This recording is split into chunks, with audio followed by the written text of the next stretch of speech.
Nancy. Our opening hymn this morning is America the Beautiful, and it can be found on page 696 in your hymnal if you'd like to use a hymnal. I'm going to tell you a little story about America the Beautiful. It was inspired by the view from the top of Pikes Peak in Colorado. In the summer of 1893, poet Catherine Lee Bates was teaching English at Colorado College in Colorado Springs, Colorado. Later, she remembered. One day, some of the other teachers and I decided to go on a trip to 14,000-foot Pikes Peak. We hired a prairie wagon. Near the top, we had to leave the wagon and go the rest of the way on mules. I was very tired. But when I saw the view, I felt great joy.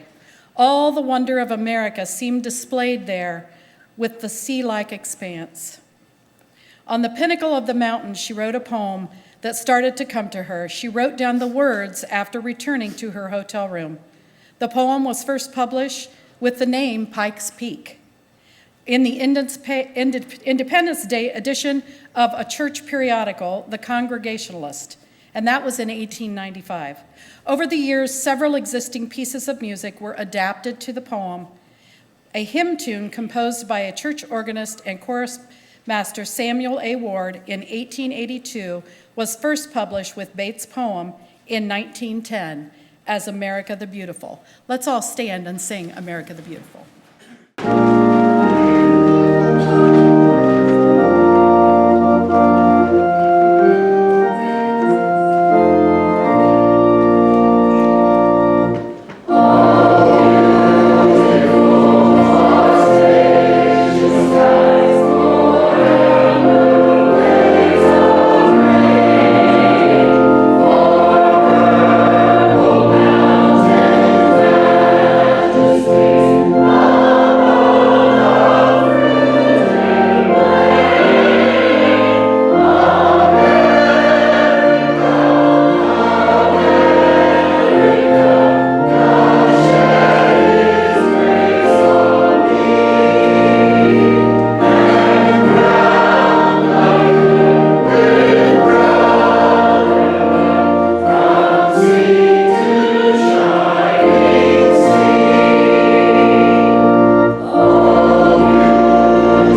hymn, Nancy, you jumped right in there and played that Faith of Our Fathers. I had a little something to say about it.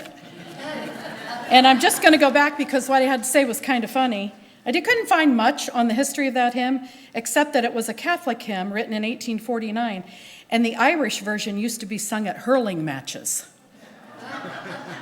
They did that until 1960s, I suppose. So I'm glad no one hurled. Now, hurling, that's a sport, like a cross between lacrosse and football. So just so you know, they don't do it anymore, but they used to. I have no idea why.